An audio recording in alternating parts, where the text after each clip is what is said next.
படிக்கும்போது வேண்டுதல் கடவுள் வேறு வேறையாக இருந்தாலும் கடவுள் பக்திங்கிறது ஒன்று தான் சொல்லலாம். கடவுள் பக்தி இல்லாதவங்க ரொம்ப கம்மி, அவங்கள விட்டுருவோம்.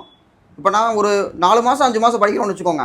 அந்த ப்ரிப்பரேஷன் டைமில் வேண்டுதல் எப்படி இருக்கும்னா, எப்படியாவது எனக்கு வந்து இந்த வேலை கிடச்சிடணும், நான் படித்தது மறக்காமல் இருக்கணும், ஏதோ கொஞ்சம் படிச்சிருந்தாலும் உன்னை ஆண்டவா உன் பிள்ளைய கை விட்டுறாத, உன்னை நினச்சிட்டு ஏஓ பிஓ கை வைப்பேன், அது வந்து கரெக்டான ஆன்சராக இருக்கணும், எப்படியாவது எனக்கு வந்து தெரியாத கேள்வி சொல்லி கொடுத்துரு அப்படின்னு சொல்லி நம்ம வந்து வேண்டுதல் இருக்கோம். அது வந்து பார்த்தோம்னா இந்த பாஷா படத்தில் சொல்லுவார்ல, ஆண்டவன் வந்து கெட்டவங்களுக்கு நிறையா கொடுப்பான் ஆனால் கை விட்டுருவான், நல்லவங்களுக்கு வந்து ரொம்ப சோதிப்பான் ஆனால் கைவிட மாட்டான்னு சொல்லிட்டு, எப்பா என்னை கெட்டவன் லிஸ்ட்லேயே வச்சுக்க, நிறைய சோதிச்சுட்ட, ஒரு தடவை இந்த வேலையை மட்டும் கொடுத்துட்டு நீ என்னை கை விட்டுரு, அதுக்கப்புறம் உனக்கு எனக்கு டீல் வேணாம் அப்படின்னு நம்ம யோசிச்சு பார்ப்பேன். அதெல்லாம் யோசிச்சிருக்கேன் நான். அப்புறம் என்னென்னா, இந்த வேலை மட்டும் எனக்கு கிடச்சிருச்சு, உனக்கு வந்து ஒரு கெடா வெட்டுற கோயிலாக இருந்தால் உனக்கு ஒரு கெடா வெட்டுறப்பா, அப்புறம் யோசிச்சு பார்ப்போம், இல்லை வேலை பெருசு, சம்பவம் பெருசு, இது வந்து கிடச்சதுன்னா life settlement, lifetime settlement அப்படிங்கிறனால ரெட்டை கடை வெட்டுறேன் அப்படின்னு ஏதாவது ஒரு வேண்டுதல் வச்சுக்கிட்டே இருப்போம்.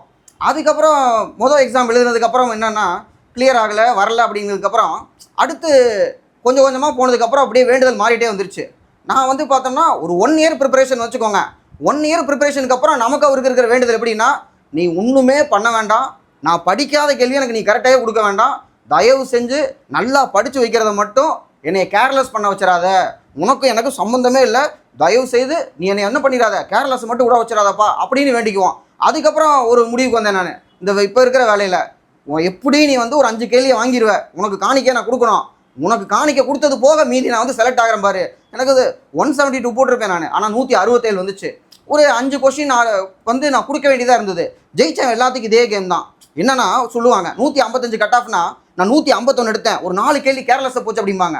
அது 167 எடுத்தவனுக்கு அதுதான், 175 எடுத்தவனுக்கு அதுதான். அப்போ அந்த கேர்லெஸ் ஒரு 5-6 வரும். அப்போ நம்ம என்ன பண்ணணும், நம்ம உண்டு நம்ம உண்டு, அதைத்தான் வள்ளுவர் தெய்வத்தான் ஆகாதெனினும் முயற்சிதன் மெய்வர்த்த கூலி தரும் அப்படிங்கிறாரு. அப்போ நம்ம படித்தா கண்டிப்பாக பலன் கிடைக்கும். ஸோ ரொம்ப வேண்டுதலுக்காக பயப்பட தேவையில்லை, உழைப்பு கண்டிப்பாக பலன் தந்தே தீரும். தேங்க்யூ.